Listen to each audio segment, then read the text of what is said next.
موزايك اف ام الإذاعة الأولى في تونس.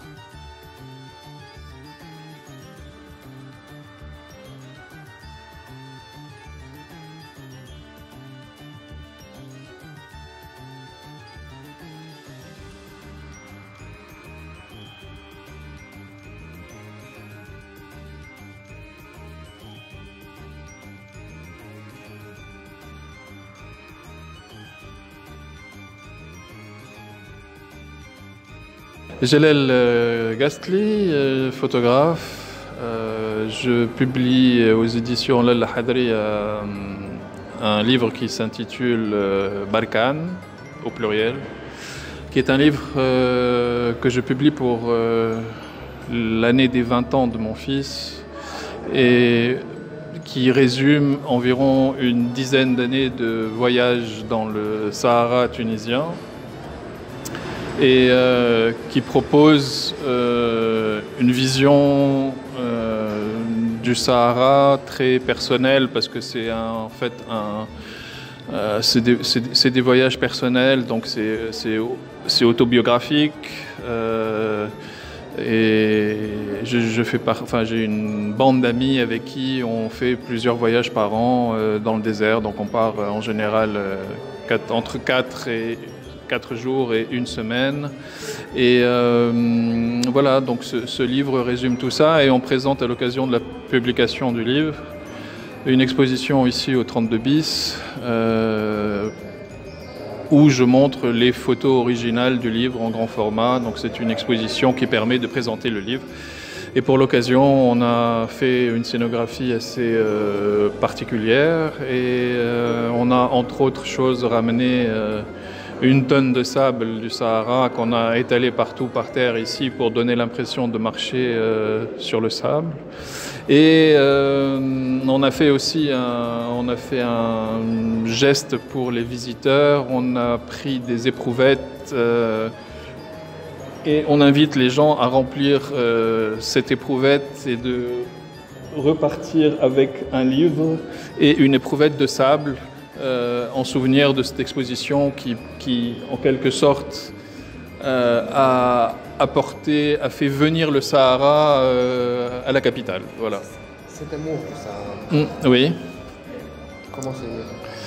Cet amour du Sahara, il est venu parce que la première fois que j'y suis allé, je me suis rendu compte que ça permet de faire ça permet de s'éloigner, de prendre de la distance et sans forcément être obligé de prendre un avion et de partir dans un autre pays, parce que finalement le sud de la Tunisie ici offre des paysages qui sont absolument magnifiques et quand on part en général on campe en plein désert et c'est tout simplement magnifique parce que c'est calme, c'est paisible et c'est très beau et c'est aussi un prétexte pour la bande de copains avec qui je fais ça régulièrement, de passer un moment ensemble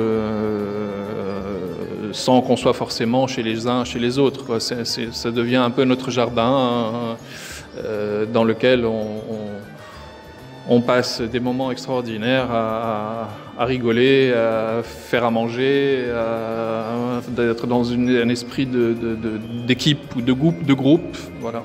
Et voilà, ça fait partie de cette passion et ça fait partie aussi. Après, ça devient une addiction.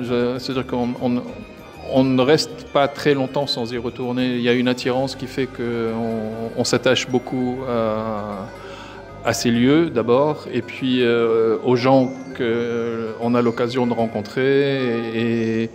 Et voilà, c'est un pays à l'intérieur du pays finalement, et c'est très peu fréquenté. Tout à l'heure, vous avez dit que ce livre est dédié à votre fils. Oui. Est-ce que vous avez inculqué cet amour à votre fils ? Alors, en plus que l'amour du Sahara, je lui ai transmis le goût du voyage. Voilà. Et depuis, il a 20 ans maintenant. C'est vrai j'ai commencé à l'emmener quand il avait 7-8 ans. Et ça l'a initié au voyage de manière générale. Et même s'il ne vit pas à Tunis, rien rien ne lui fait peur en fait. Voilà. Donc c'est devenu, j'en ai fait un voyageur. Voilà. الكتاب وين تلقاه dans toutes les bonnes librairies de Tunis, on le trouve. Je ne peux pas les citer toutes, mais il y a El Mouaz, El Manza, il y a Millefeuille à la Marsa, enfin toutes les librairies ont reçu ce livre puisqu'il est déjà dans le commerce depuis 2 mois environ. Et là, on fait cette exposition pour le présenter officiellement au public.